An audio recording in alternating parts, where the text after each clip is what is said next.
नमस्कार, मी वैभव देशमुख. कोयना धरण आणि कोयना धरण परिसरातील फोटोज, व्हिडिओज तुम्ही माझ्या माध्यमातून पाहिले असतीलच.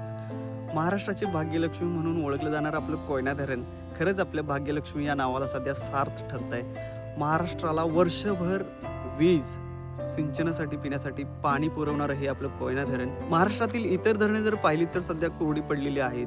बहुतांश ठिकाणी लोकांना भीषण अशा पाणी टंचाईला सुद्धा सामोरं जावं लागत आहे. अशाच वेळी कोयना धरण हे महाराष्ट्रासाठी वरदायिनी ठरत आहे. कारण कोयना धरणात सध्या जर पाहिलं तर 15% पाणी साठा शिल्लक आहे आणि नक्कीच हे जे पाणी आहे ते जूनच्या पहिल्या दुसऱ्या आठवड्यापर्यंत पुरेल. अगदी पाऊस सुरू होईपर्यंत पुरेल ही आशा आहे. आता आपण कोयना धरणामध्ये 2025-26 मध्ये एकूण पाण्याची आवक आणि विसर्ग किती झाला हे पाहूयात. 2025-26 मध्ये कोयना धरणामध्ये एकूण पाण्याची जी आवक होती ती 188 TMC एवढी होती. धरणातून पुराच्या पाण्याचा जो विसर्ग आहे तो वक्र दरवाजातून 64.67 TMC, तर कोयना धरण वीज पायथ्यागृहातून 14.53 TMC असा एकूण 79.20 TMC विसर्ग नदीपात्रात सोडण्यात आला. तर धरणातील एकूण पाणीसाठ्यापैकी पश्चिमेकडील वीज निर्मितीसाठी 67.5 TMC एवढा पाणीसाठा वापरण्यात आला.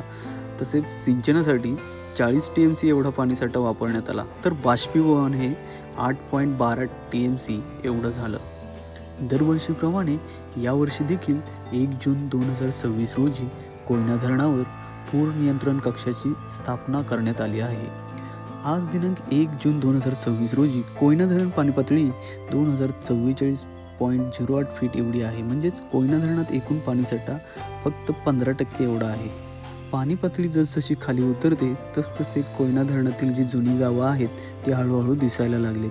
या बाजूला पाहिलं तर नवजा गावचं काही गावठाणे किंवा जुनी घरांचे काही अवशेष हे सध्या दिसायला सुरुवात झाले. तर या बाजूला इथे कोयना धरण क्षेत्रात असलेलं नवजा गावचं मंदिर हे सुद्धा हळूहळू बाहेर यायला सुरुवात झाली.